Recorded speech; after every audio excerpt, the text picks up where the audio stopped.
Tamil cine talk நேயர்களுக்கு வணக்கம். உங்கள்ட்ட பேசுறதுக்கு சரவணன். இப்போ நம்ம பார்க்க போகிற விமர்சனம் ஒத்த ஒட்டு மொத்தையா என்ற படம். இந்த படத்தை சினிகிராஃப்ட் ப்ரொடக்ஷன்ஸ் நிறுவனம் தயாரிச்சிருக்காங்க. படத்தில் மகான் கவுண்டமணி கதையின் முக்கிய கதாபாத்திரமாக நடிச்சிருக்காரு. அதுக்கப்புறம் யோகி பாபு, சித்ரா லட்சுமணன், மொட்டை ராஜேந்திரன், ரவி மரியா, வாசன், கார்த்தி, பிந்து, அன்பு மயில்சாமி, கஜேஷ், அபர்ணா, சிங்கமுத்து, காயத்ரி மற்றும் பலரும் நடிச்சிருக்காங்க. ஒளிப்பதிவு ஸ்ரீதர், எடிட்டர் ராஜ சேதுபதி, இசை சித்தார்த் பிபின், எழுத்து இயக்கம் சாய் ராஜகோபால். மகான் கவுண்டமணி பார்த்து எத்தனை வருஷம் ஆச்சு ஸ்க்ரீனில் பார்த்தேன். ஒரு 2 வருஷத்துக்கு அப்புறம் இந்த படத்துக்கு மறுபடியும் வந்திருக்காரு. இந்த படத்தின் மூலமாக படத்தில் அவர் ஒரு பெரிய அரசியல் கட்சி, அந்த அரசியல் கட்சியோட பேரே காமெடியாக சித்தப்பா பெரியப்பா மக்கள் கட்சியா, அது அரசியல் கட்சியில் ஒரு மாவட்ட செயலாளர். அவருக்கு ஏன் அந்த ஒத்த ஓட்டு அப்படிங்கிற பேர் வந்துச்சு, ஒத்த ஓட்டு முத்தையார் கூப்பிட்றாங்க, ஏன் அந்த பேர் வந்துச்சுன்னா அவர் ஒரு எலெக்ஷனில், அசம்பிளி எலெக்ஷனில் நின்றுருக்காரு, ஒரே ஒரு ஓட்டு தான் வாங்கினாராம், அதனால ஒத்த ஓட்டு முத்தையாகும். அது அரசியல் காமெடி தான். இந்த படமும் ஒரு அரசியல் சட்டையாக தான், அது இல்லைன்னே சொல்ல முடியாது. இவருக்கு ஒரு 3 தங்கச்சியார், அது அவங்க தான் ஹீரோயின்ஸ். அவங்களுக்கு கல்யாணம் பண்ணி வைக்க வேண்டிய பொறுப்பு இவருக்கு இருக்கு. இவர் கல்யாணம் ஆகிடுச்சு, ஒரு ஒய்ஃப் ராஜேஸ்வரி, உங்களுக்கு குழந்தை இல்லை. இவர் ஒரு கண்டிஷன் போடுறாரு, தங்கச்சிகளுக்கு 3 பேர்த்தையும் ஒரே வீட்டில் 3 அண்ணன் தம்பிகளுக்கு தான் தருவேன், தனித்தனியாக கல்யாணம் பண்ணி தர மாட்டேன். ஏன்னா தனித்தனியாக போனாங்கன்னா 3 மாமியார் 3 மாமனார் வருவாங்க, ஏகப்பட்ட பஞ்சாயத்து வரும், சண்டை கிட்டையில் வரும், எதுக்கு வந்து ஒரே வீடை இருந்துட்டு போதும் அப்படின்னு சொல்கிறாரு. அப்போ இதுக்கேற்ற மாதிரி அப்பளை தேடிக்கிட்டே இருக்காங்க, எதுக்கு கிடைக்கல. ஆனால் இந்த பொண்ணுங்க என்ன பண்ணுறாங்க, இத்தனை வருஷம் ஆகி நம்மளை கல்யாணம் பண்ணி வைக்க மாட்டேங்கிறான்றதுக்கு ஆளுக்கு ஒரு ஆளை பிடிச்சிட்டாங்க, லவ்வர்ஸை. லவ் பண்ணுறா போகிறாங்க, லவ் பண்ணிக்கிட்டு இருக்காங்க. அந்த லவ்வர்ஸுக்கு ஒரு பொய் சொல்லி அவங்க வீட்டில் இருக்கிற ஒரு அப்பா ஒரு அம்மாவை ஒரு 2 பேரும் ஹஸ்பண்ட் அண்ட் ஒய்ஃபை நடிக்க வச்சு கூப்பிட்டு வந்து பொண்ணு கேட்க சொல்கிறாங்க. அப்போ அவங்க ஃபோட்டோ அனுப்பி வைக்கிறாங்க அந்த வீட்டுக்கு, கவுண்டமணிக்கு. அந்த ஃபோட்டோ மாறிடுது. அந்த ஃபோட்டோ மாறினா அந்த ஃபோட்டோவில் இருக்கிறவங்க யாருன்னா அந்த காயத்ரியும் சிங்கமுத்து ஃபேமிலி. இந்த காயத்ரி சிங்கமுத்துவை 1ஆம் நம்பர் ஃப்ராட்டிக்காக திருட்டு தொழில் பண்ணுற தம்பதிகள். அவங்களுக்கு 3 பசங்க. அவங்க 3 பேர் வந்து பொண்ணு பார்க்க வந்துட்டாங்க. இது கவுண்டமணிக்கு தெரியாது. கவுண்டமணி இவங்க தான் இப்போ ஒரிஜினல் போல இருக்குது சொல்லிட்டே இவங்களை பார்த்து, சரி இன்னும் நான் டீப்பாக உங்கள்கிட்ட விசாரிக்கிறேன், நீங்கள் வீட்டில் தங்கிக்கங்கன்றாங்க. அடுத்த கோஷ்டி இவங்க பொண்ணு ஏற்கனவே பார்த்து வச்சுருந்தாங்களே மாப்பிள்ளைய, அந்த கோஷ்டி வர்றாங்க. அவங்க 2 பேர் ஹஸ்பண்ட் அண்ட் ஒய்ஃபே 2 பேருமே பொய்யானவங்க. ஆனாலும் வேறு வழி இல்லாமல் இந்த பிள்ளைகளுக்காக வந்துட்டாங்க. அவங்களையும் இந்த வீட்டிலேயே இருங்க, நான் பேசி முடிச்சுட்டு சொல்கிறேன் அப்படிங்கிறாரு கவுண்டமணி. அப்போ அங்கே ஒரு கூட்டம், இங்கே ஒரு கூட்டம் அதே வீட்டில் இருக்காங்க. இவ கவுண்டமணியை யார் கவுத்து இந்த பொண்ணுகளை கல்யாணம் பண்ணலாம் அப்படிங்கிறத அந்த படத்துடைய திரைக்கதை அப்படி தான் வச்சுருக்காங்க. இதுக்கு இடையில் இவரோட கட்சியில் வந்து தூக்கிடுறாங்க. இவர் நான் தனியாக டிக்கெட் தராமல் ஏமாத்துறதுனால தானே சொந்தமாக சுயேட்சை அடிக்க போகிறேன் அப்படி சொல்லிட்டு எலெக்ஷனில் சுயேட்சை அடிக்கிறாரு எம்எல்ஏ சீட்டில். அவர் ஜெயிக்கிறாரா இல்லையா அங்கே படிக்கிறது இன்னொரு கிளைக்கதை. மகான் கவுண்டமணி ரொம்ப வயசாயிடுச்சு, 80 வயசாயிடுச்சு, பார்த்தாலே தெரியுது.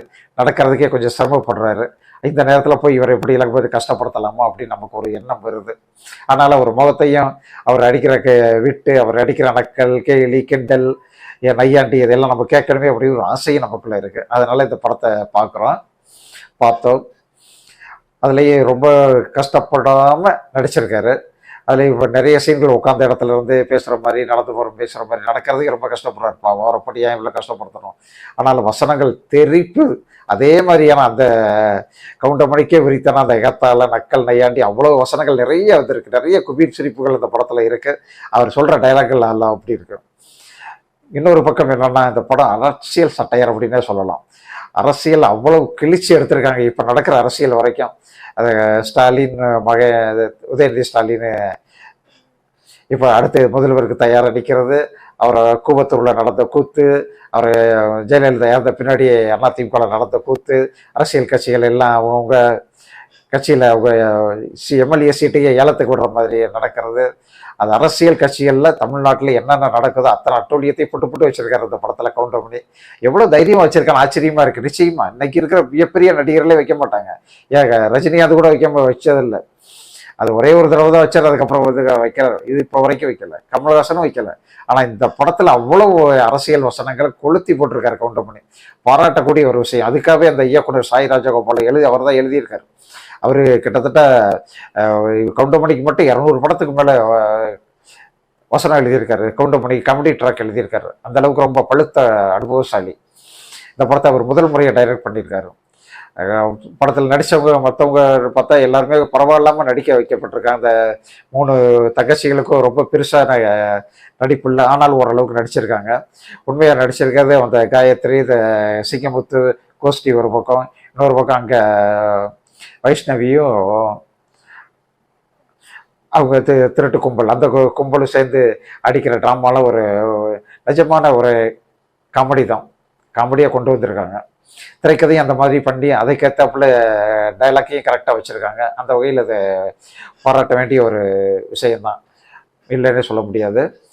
ஆனாலும் இந்த படத்தில் சில காட்சிகள், சில கோணங்கள், கேமரா கோணங்கள்லாம் கொஞ்சம் தவறுதலாக வச்சுருக்காரு. அந்த புதுமுக இயக்குனர் அப்படின்னு நல்லா தெரியுது, அறிமுக இயக்குனர்னு. ஆனாலும் சில காட்சிகளே நம்ம பார்க்காத கோணம், இப்படி யாருமே வைக்க மாட்டாங்க. அப்படி ஒரு கோணத்துல எல்லாம் வச்சு நம்ம சைடு போஸ்ட்ல நம்ம வசனத்தை பேச வச்சிருக்கிறதுலாம் யாருமே பண்ண மாட்டாங்க. சாய் ராஜகோபால் சார் கொஞ்சம் கவனிக்கணும். இதெல்லாம் அடுத்த படத்தில் இது மாதிரியெல்லாம் இதை வைக்கக்கூடாது. கொஞ்சம் நல்ல அனுபவம் வாய்ந்த அசோசியேட் டைரக்டரில் கூட கேமராமேனே கூட வச்சுருந்தீங்கன்னா இந்த மாதிரியெல்லாம் அந்த தப்பு நடந்திருக்காது.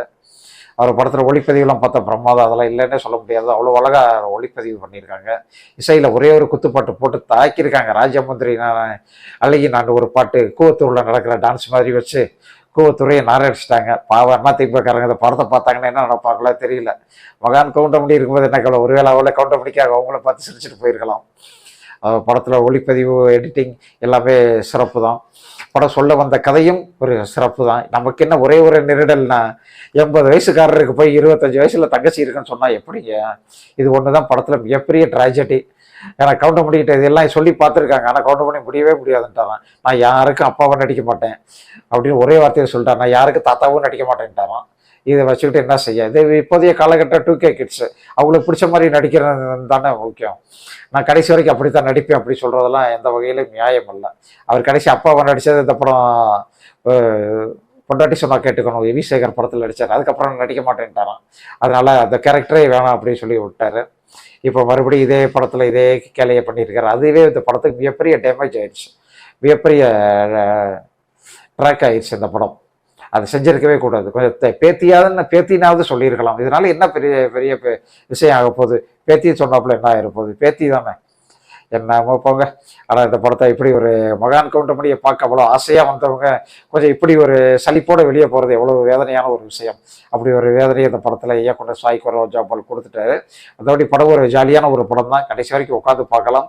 இடையில கொஞ்சம் கொஞ்சம் சிரிக்கலாம், அவ்வளோதான். மற்றபடி கவுண்டமணி ரசிகர்கள் நிச்சயமாக அந்த படத்தை பார்ப்பாங்க, உறுதியாக நம்பலாம். நன்றி, வணக்கம்.